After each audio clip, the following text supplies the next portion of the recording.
नमस्कार, सप्तधारा न्यूजमध्ये आपले स्वागत आहे। आज मंगळवार दिनांक 5 मार्च 2024 न्यूज बुलेटिनमध्ये जाणून घेऊया आजच्या ठळक घडामोडी। कोरेगाव शहरात अभूतपूर्व उत्साहात शक्तिवंदन यात्रा, शिंग तुताऱ्यांच्या निनादात कुमटे फाटा ते शिवतीर्थ हुतात्मा स्मारक भव्य स्कूटी रॅली। भाजप नेत्या डॉक्टर सौ प्रियाताई महेश शिंदे यांनी छत्रपती शिवाजी महाराज यांच्या पुतळ्यास केले अभिवादन।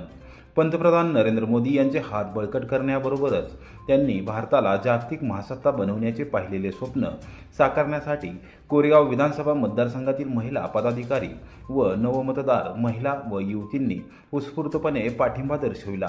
मतदारसंघाची राजधानी असलेल्या कोरेगाव शहरात मंगळवारी दुपारी 4 वाजता शक्तिवंदन यात्रा काढण्यात आली। अभूतपूर्व उत्साहात आणि शिंग तुताऱ्यांच्या निनादात कुमटे फाटा येथून या रॅलीस सुरुवात झाली।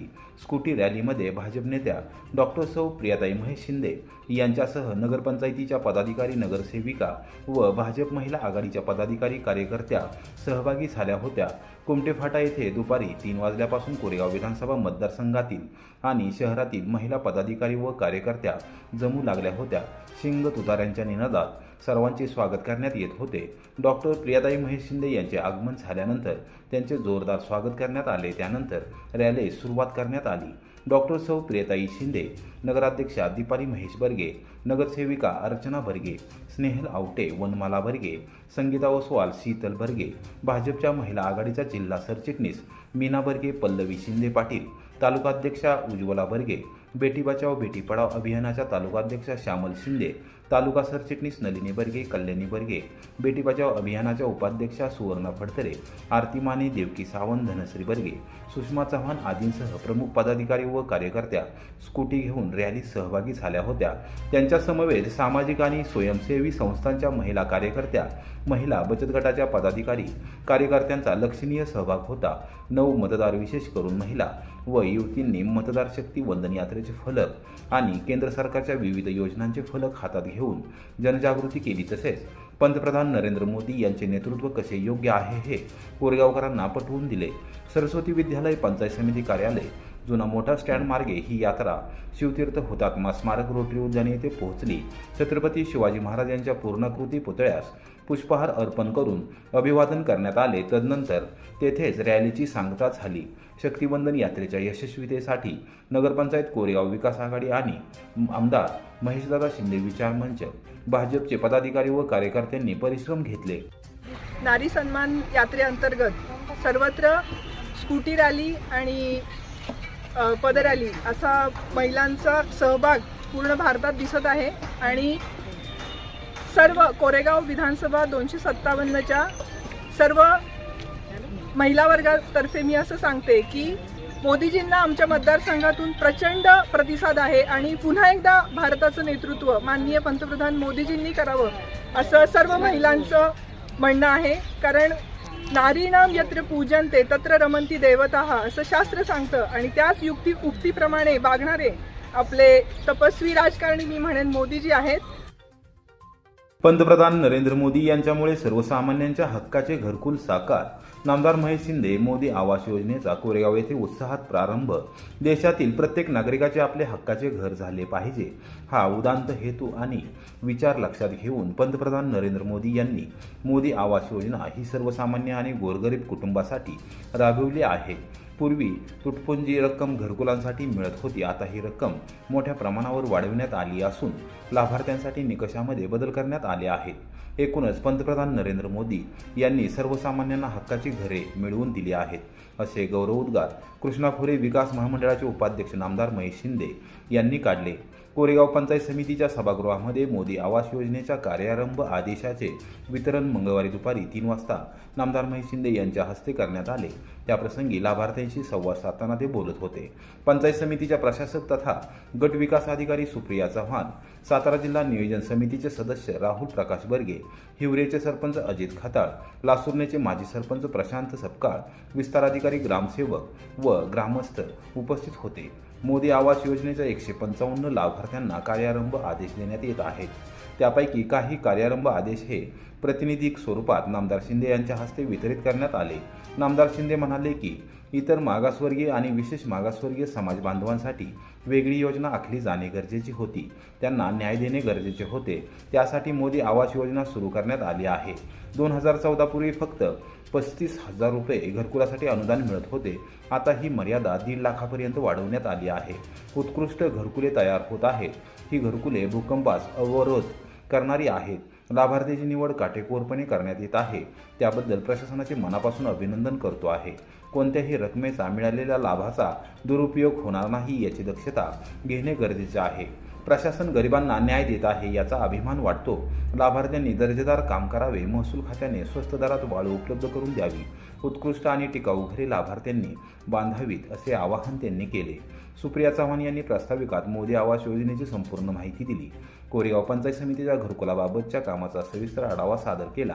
ग्रामपंचायत विभागाचे विस्तार अधिकारी संजय कुमार बाचल यांनी स्वागत व सूत्रसंचालन केले. सांख्यिकी विस्तार अधिकारी यशेंद्र क्षीरसागर यांनी आभार मानले. आज लाभार्थी आहेत ते खूप वर्ष वंचित आहेत, परंतु आता त्यांनी पण एक गोष्ट केली पाहिजे. आज शासनानं आपल्याला 1.5 लाख रुपये दिले. आपण पण चांगल्या पद्धतीनं काम केलं पाहिजे, दर्जेदार काम केलं पाहिजे. आपल्या तालुका प्रशासनाचं महसूल प्रशासनाला खरं तर आपण बोलवून घ्यायला पाहिजे होतं, पण मी तहसीलदारांना सूचना करणार आहे. आपल्याला यांना वाळू उपलब्ध जर स्वस्तात करून दिली तर 100% घरकुलाचा खर्च मॅक्झिमम कमी होईल. त्यामुळे आपण कंपल्सरी मी सगळ्या सरकारी यंत्रणांना आदेश देतो, या घरकुलांना वाळू स्वस्तात उपलब्ध करून द्या. कोरेगावचे पोलीस निरीक्षक म्हणून घनश्याम बल्लाळ यांनी पदभार स्वीकारला. तब्बल 1.25 वर्षानंतर कोरेगावला थेट पोलीस निरीक्षकाची नियुक्ती. कोरेगाव पोलीस ठाण्याचे पोलीस निरीक्षक म्हणून घनश्याम बल्लाळ यांनी सोमवारी रात्री 11 वाजता पदभार स्वीकारला. प्रभारी अधिकारी म्हणून काम करणारे सहाय्यक पोलीस निरीक्षक सखाराम बिराजदार यांनी त्यांचे स्वागत केले व पदभार सुपूर्द केला.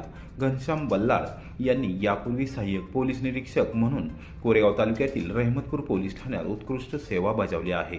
राज्य पोलीस दलात थेट पोलीस उपनिरीक्षक म्हणून रुजू झालेल्या घनश्याम बल्लाळ यांनी मुंबईसह राज्यात विविध ठिकाणी उपनिरीक्षक, सहाय्यक पोलीस निरीक्षक व पोलीस निरीक्षक म्हणून कामकाज पाहिले आहे. लोकसभेची आणि विधानसभेची आगामी निवडणूक डोळ्यासमोर ठेवून निवडणूक आयोगाने पोलीस निरीक्षक दर्जाच्या अधिकाऱ्यांच्या बदल्या केल्या होत्या. त्यामध्ये घनश्याम बल्लाळ हे सातारा जिल्हा पोलीस दलात बदलून आले होते. सोमवारी रात्री पोलीस अधीक्षक समीर शेख यांनी त्यांची कोरेगाव पोलीस ठाण्यात नियुक्ती केल्याचा आदेश काढले आहे. तदनंतर तात्काळ बल्लाळ यांनी पदभार स्वीकारला. मंगळवारी सकाळी त्यांनी उपविभागीय पोलीस अधिकारी सोनाली कदम यांची भेट घेतली. तदनंतर पोलीस ठाण्यात उपनिरीक्षक गणेश माने, दीपाली मुसळे व अश्विनी वाघमारे यांची बैठक घेऊन पोलीस ठाण्याच्या कामकाजाचा आढावा घेतला. सहाय्यक पोलीस निरीक्षक सखाराम बिराजदार यांची यापूर्वीच म्हसवड पोलीस ठाण्यात नियुक्ती झाली असून सोमवारी त्यांनी कोरेगावातील पदभार सोडल्यानंतर म्हसवाडी येथे पदभार स्वीकारला आहे. देऊरमध्ये अफूच्या झाडाची लागवड झाल्याचे उघडकीस स्थानिक गुन्हे शाखेने शेतकऱ्याला केली अटक. 5.25 लाख रुपयांची अफू जप्त. देऊर तालुका कोरेगाव येथील 7 एकर नावाच्या शिवारातील मधुकर शिवाजी कदम यांच्या शेतातून स्थानिक गुन्हे शाखेच्या पथकाने 23 किलो वजनाची अफूची झाडे जप्त केली. या मुद्देमालाची किंमत 4,66,900 रुपये असून कदम याच्या विरोधात वाटा स्टेशन पोलीस ठाण्यात मंगळवारी सकाळी 11 वाजता गुन्हा दाखल करण्यात आला आहे. मधुकर शिवाजी कदम या शेतकऱ्याने स्वतःच्या आर्थिक लाभासाठी गावातील 7 एकर नावाच्या शिवारात अफूच्या झाडाची लागवड करून त्याची जोपासना केली होती. याबाबतची माहिती सातारच्या स्थानिक गुन्हे शाखेचे पोलीस निरीक्षक अरुण देवकर यांना मिळाली होती. त्यानुसार त्यांनी पोलीस अधीक्षक समीर शेख व अप्पर अधीक्षक अंचल दलाल यांना माहिती दिली व त्यांच्या मार्गदर्शनाखाली स्वतंत्र पथकाची नियुक्ती करून छापा टाकण्याचे निर्देश दिले होते. त्यानुसार पथकाने कारवाई करत मधुकर शिवाजी कदम याला अटक केली आहे. त्याच्याकडून 4,66,900 रुपयांची 23 किलो अफू जप्त केली आहे. या प्रकरणी स्थानिक गुन्हे शाखेच्या वतीने दाखल केलेल्या फिर्यादीनुसार शेतकरी मधुकर शिवाजी कदम याच्या विरोधात रीतसर गुन्हा दाखल करण्यात आला आहे. कोरेगाव तालुक्यातील देऊर या गावाला ऐतिहासिक आणि राजकीय पार्श्वभूमी आहे. संवेदनशील गाव म्हणून विशेष ओळख असलेल्या देऊरमध्ये अंमली पदार्थ असलेल्या अफूच्या झाडांची लागवड होईल असे कोणालाही वाटले नव्हते.